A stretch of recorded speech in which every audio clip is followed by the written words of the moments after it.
जल्द ही लोकसभा चुनाव होने हैं जिसको लेकर के दोनों ही बड़े राजनीतिक दल कांग्रेस और बीजेपी अपनी तैयारियों में जुट गए हैं। इस वक्त हमारे साथ बात करने के लिए प्रदेश प्रवक्ता विकास भगत जी है। सर, बहुत बहुत स्वागत है आपका। धन्यवाद। जिस तरीके से जल्द ही चुनाव है, अगर लोकसभा की बात करें या पंचायत चुनाव की बात करें और नगर निगम के जो चुनाव है, उसमें किस तरीके की पार्टी की तैयारियां और किस तरीके से काम किया जा रहा है? भारतीय जनता पार्टी का कार्यकर्ता सदैव चुनाव के लिए तैयार रहता है और भारतीय जनता पार्टी ने अपने आने वाले लोकसभा चुनाव के लिए पूरी तरह कमर कस ली है। इस वक्त हमारा बूथों का सत्यापन का कार्य चल रहा है। बूथ-बूथ पर जाकर हमारे कार्यकर्ता इस वक्त सत्यापन का कार्य कर रहे हैं और साथ ही साथ जो पन्ना स्तर पर पन्ना प्रमुख बनाने की व्यवस्था भारतीय जनता पार्टी द्वारा की गई है, लगभग-लगभग 80% काम हमारा पूरा हो चुका है और अगले 1 महीने के अंदर मुझे लगता है कि भारतीय जनता पार्टी आने वाले लोकसभा चुनाव के लिए पूरी तरह तैयार हो जाएगी।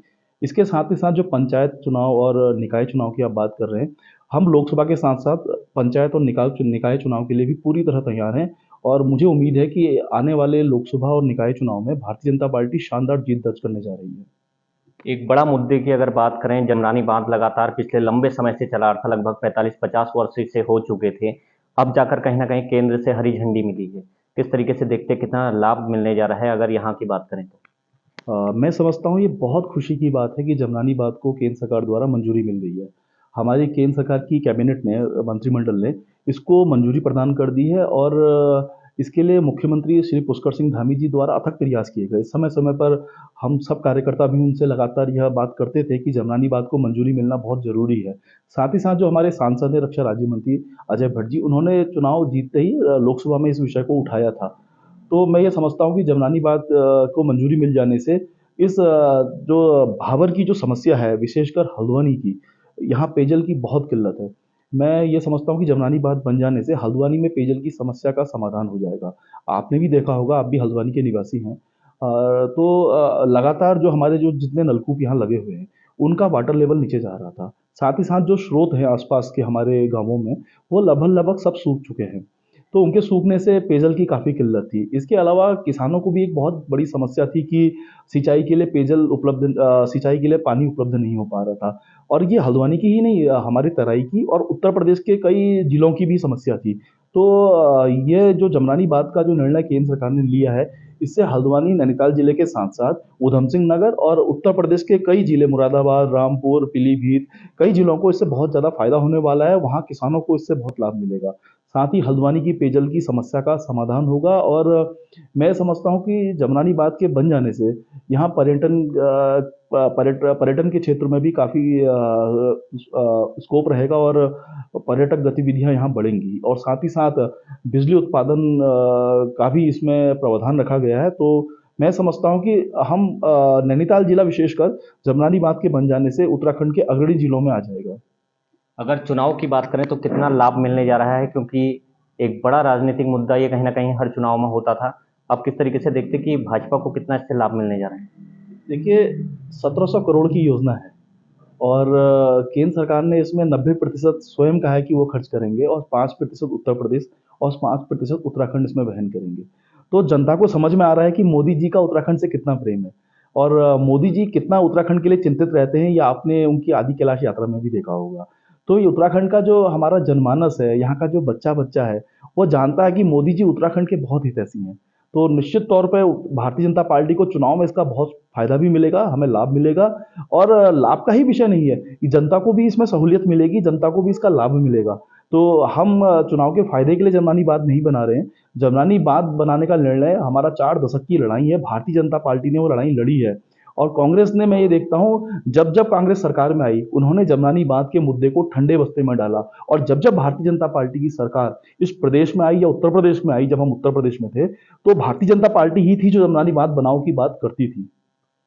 अगर बात की जाए तो विपक्ष लगातार हमला कर रहा है, कहीं ना कहीं पेपर लीक से लेकर के बहुत सारे ऐसे मुद्दे हैं, महंगाई का मुद्दा है। विपक्ष लगातार कह रहा है कि जब से दोबारा से भाजपा सरकार उत्तराखंड में बनी है तो कहीं ना कहीं महंगाई लगातार बढ़ी है और जो अपराध है वो लगातार बढ़ रहे हैं। आप किस तरीके से इसको देखते हैं? देखिए राहुल जी, विपक्ष का काम तो है हंगामा करना। मैंने ये देखा है, कांग्रेस कभी सकारात्मक राजनीति नहीं करती है। प्रधानमंत्री जी जब लोकसभा विधानसभा चुनाव के पहले हल्द्वानी में आए, उन्होंने 2200 करोड़ का प्रोजेक्ट हल्द्वानी को दिया, तो उसमें उनको राजनीति नजर आई। आदि कैलाश यात्रा पे आए, उन्होंने पिथौरागढ़ के लिए एक पैकेज दिया, उनको उसमें राजनीति नजर आई। जमरानी बात दिया तो उनके विधायक और उनके कांग्रेस के नेता उसको राजनीतिक ढकोसला बता रहे हैं। मुझे समझ में ये नहीं आता कि कांग्रेस जनता की नब्ज कब पकड़ेगी। जहां तक पेपर लीक की बात है, तो उसको मुख्यमंत्री पुष्कर सिंह धामी जी ने बहुत अच्छे से समझा। उत्तराखंड के युवाओं की पीड़ा को धामी जी ने समझा और इसी वजह से नकल विरोधी कानून को उस प्रदेश में स्थापित किया गया। और ये बड़े गर्व की बात है कि कई प्रदेश के मुख्यमंत्री जिनके यहाँ पेपर लीक की घटनाएं लगातार हो रही हैं, जिसमें कांग्रेस की सरकारें हैं ज्यादातर प्रदेशों में, जहां पेपर लीक इस वक्त हो रहा है, चाहे राजस्थान ले लीजिए, चाहे किसी प्रदेश को ले लीजिए, वहां के मुख्यमंत्रियों ने इसमें कोई काम नहीं किया, लेकिन उन्होंने उत्तराखंड का जो नकल विरोधी कानून है उसका अध्ययन किया और अपने प्रदेश के अंदर उसको लागू किया। तो ठीक है। तो जहां तक नकल विरोधी कानून की बात है, जब से उत्तराखंड के अंदर नकल विरोधी कानून लागू हुआ है, कोई भी परीक्षा का पेपर लीक नहीं हुआ है। पहली बात, आज मैं कालाडूंगी क्षेत्र के अंदर था सुबह, वहां मुझे कुछ युवाओं से मेरी मुलाकात हुई जो अभी पटवारी भर्ती में निकले हैं।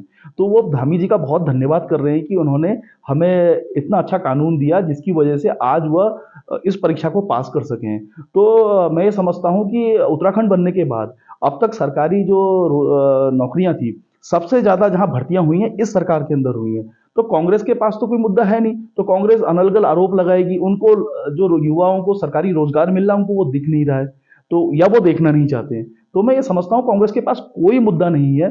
इस वक्त उत्तराखंड का विकास काफी अच्छे स्तर पर बहुत तेजी से आगे बढ़ रहा है। अभी प्रधानमंत्री जी जब आदि कैलाश में आए तो उन्होंने आदि कैलाश जाकर पूरी दुनिया को ये संदेश दिया कि उत्तराखंड में इतनी खूबसूरत जगह है आदि कैलाश, आप आइए उत्तराखंड को एक्सप्लोर कीजिए। इसके साथ ही G20 कराने के पीछे मुख्यमंत्री श्री पुष्कर सिंह धामी जी और प्रधानमंत्री नरेंद्र मोदी जी की यह मंशा रही कि उत्तराखंड की जो वन संपदा है वो विश्व के सामने आनी चाहिए। ऋषिकेश जो हमारा अध्यात्म है, योग है, वो विश्व के सामने आना चाहिए। तो मुख्यमंत्री पुष्कर सिंह धामी जी का ये विजन मैं मानता हूँ बहुत शानदार है कि पर्यटक प्रदेश के रूप में उत्तराखंड को हम विश्व के सामने आगे लेकर आएंगे। और मैं तो ये तक कहता हूँ कि मुख्यमंत्री पुष्कर सिंह धामी कहीं ना कहीं जो गुजरात के मुख्यमंत्री थे पुष्कर सिंह धामी, माफ कीजिएगा, माननीय नरेंद्र मोदी जी, तो नरेंद्र मोदी जी का जो गुजरात विजन या उनका गुजरात का विकास का जो मॉडल था, उन्होंने उसको उत्तराखंड के अंदर लागू करने की कोशिश की है। तो मैं ये समझता हूँ कि अगले आने वाले 5 साल के अंदर उत्तराखंड भारत का अग्रणी राज्य होगा। धन्यवाद सर। तो ये देखा आपने कि किस तरीके से इन्होंने बताया कि लोकसभा के साथ साथ पंचायत चुनावों की और साथ ही जो नगर निगम और नगर निकाय के जो चुनाव है उसके लिए भारतीय जनता पार्टी पूरी तरीके से तैयार है। और जैसे ही चुनाव की तारीखें नज़दीक आएंगी वैसे ही सभी लोग पार्टी के कार्यकर्ताओं के साथ ही साथ सभी लोग मैदान में उतरेंगे। राहुल सिंह हल्द्वानी।